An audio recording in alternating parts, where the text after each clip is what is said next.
Hi, I'm Oliver Graves, and here I am with Red the Filth. Yep.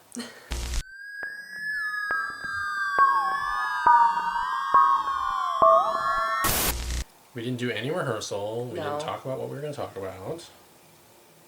You just made me sit, so I sat. And then there's a camera in front of you, and you're like, what are we doing? This is my daily life. I'm always on camera now. Oh, yeah. It's a lot of fun. You think I would be normal because I have my own YouTube channel, but my videos are very planned out beforehand. I plan out a lot of mine, but I realize people don't really care when I plan mine out. Yeah, maybe that's why no one watches my channel. Because you put too much effort into it. Probably. People just like it when you just throw stuff at a wall, like a Jackson Pollock painting, just whatever. Like, I put a lot of work into that House of Frankenstein 1997 video. It's one of my least viewed videos. Red's looking at me sad, like, that's not Red's fault. That's your fault. It doesn't have to be one of my least viewed videos. Yeah, it's like 23 minutes long on a miniseries that none of you have ever heard of. So what? Play it on loop, like when you sleep, so his view count goes up. This one's probably going to be one of my top viewed videos. Just because it's like bullshit and we didn't plan anything. You say that, but like, up here, maybe I planned all of this. This was just all part of the plan. I just didn't tell you. I'm like a mentalist. I knew what I was going to do. Yeah. Well, that's because you're the butt of the joke. You know, the joke is on you. I get that a lot. Being the butt of the joke. Yeah. Or at least just being the butt. No complaints here about you and butt. So, what's your favorite horror movie?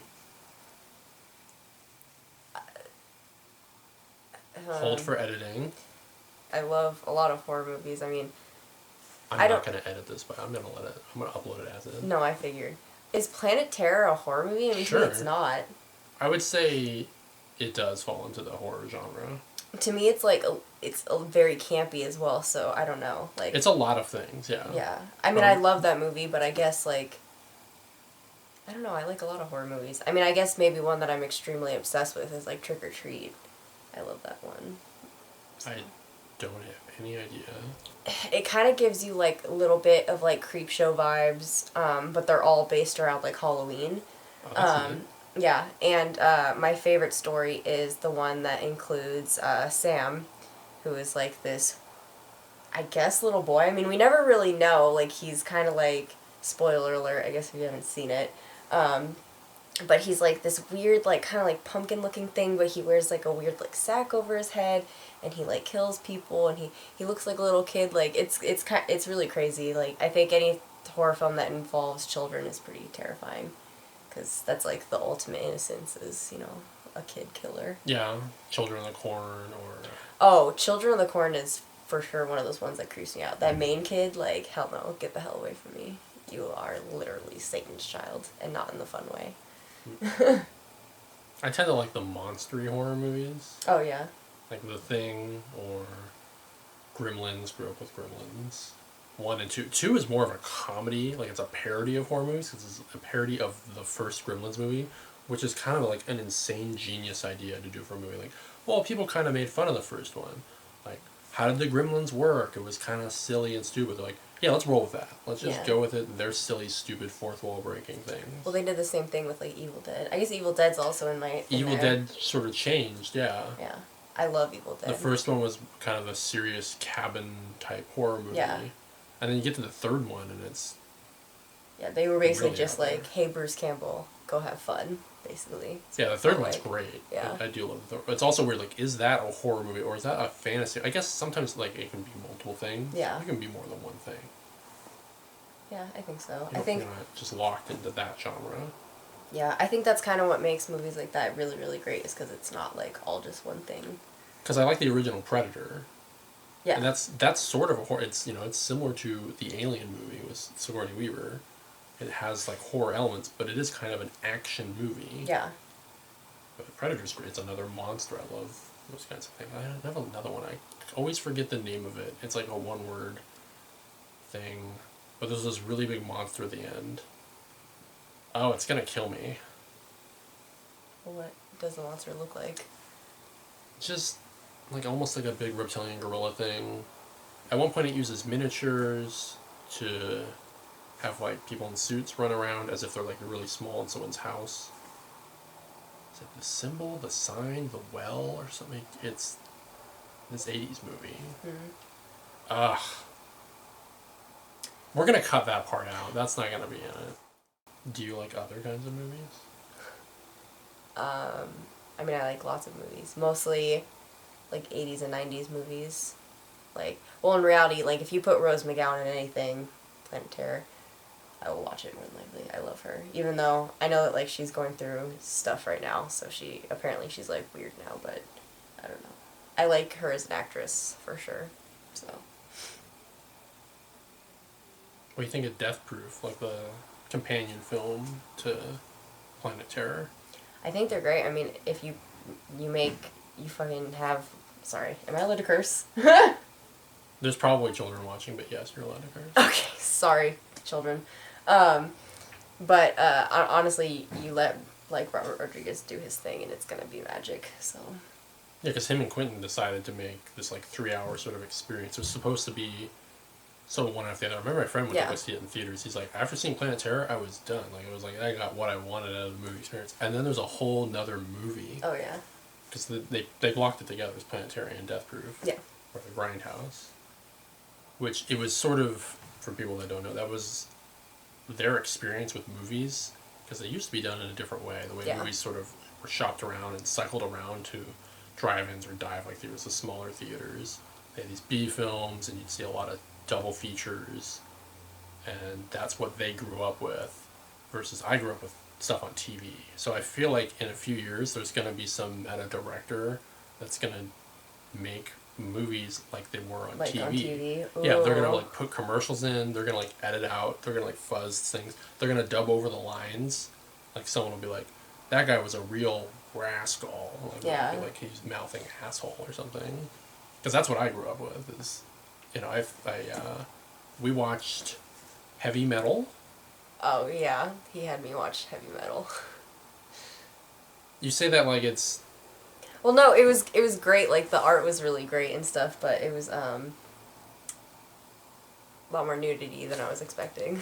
And on subject, when I first watched it and I was first exposed to it, I saw it on TV. Yeah. So I didn't know there was that much nudity in it until I was older and bought it on DVD, and I was like, whoa.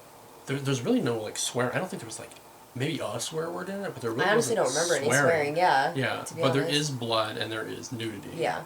There might have been, like, a swear word in the first short, because I think the cab driver said a bad word. Yeah. But everyone else I don't remember saying damn, anything. Yeah, but maybe an F-bomb or two, but yeah. I feel like, in language-wise, it was really clean. But there was a ton of nudity, tits. yeah. Well, yeah, that was the other thing, too, is all women were naked. There was only one naked guy. So, one penis. That's not really a bad word. That's just a word. Right.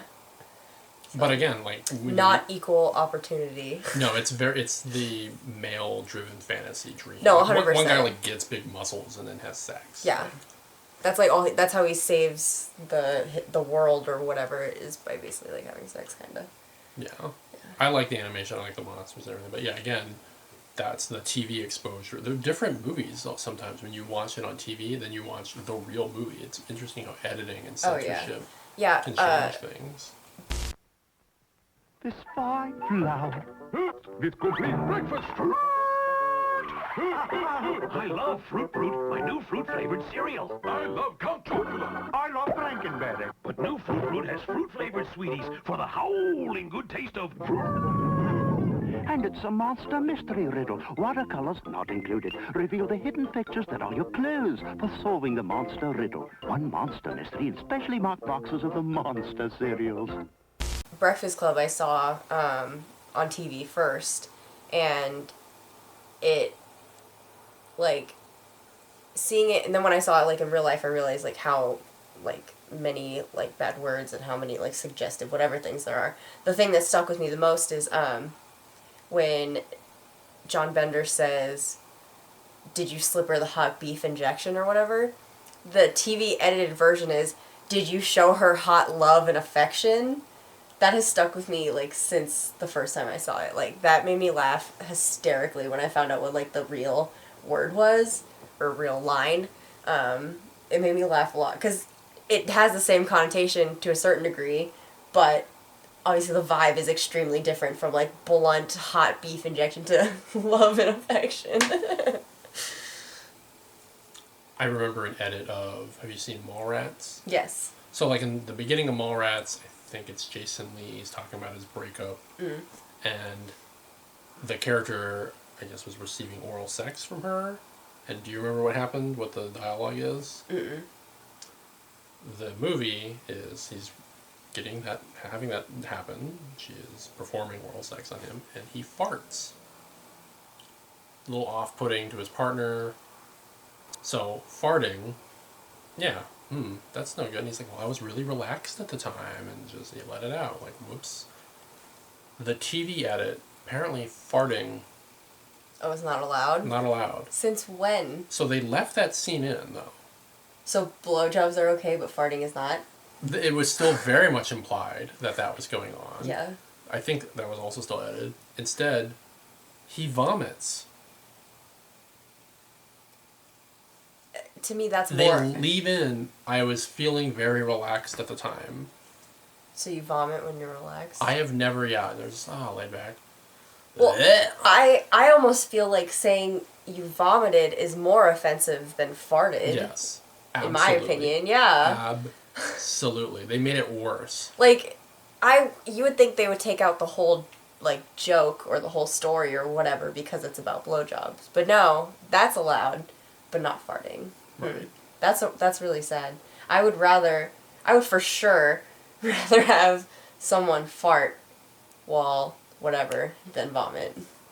And it's funny thinking about these experiences where you go to the theater to see it and whatever, the TV experience, it's going to be some streaming thing. So whoever, I would love to make this movie. Everyone wants to give me, I don't know, how much would it take to make a movie? $40,000? $400,000? A lot. A lot of money. Someone wants to give me a lot of money. I'll make this movie, I'll pitch it to some Netflix, Hulu, Amazon, and... Netflix. Netflix will do anything. Hi Netflix if you're watching, by the way.